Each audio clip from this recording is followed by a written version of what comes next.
Да как ты меня затрахал, сука? Чё ты не работаешь? Ну иди сюда.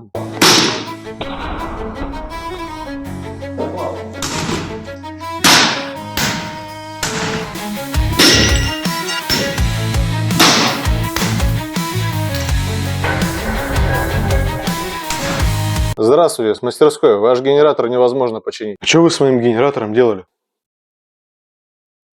Диагностировали в стресс-тесте.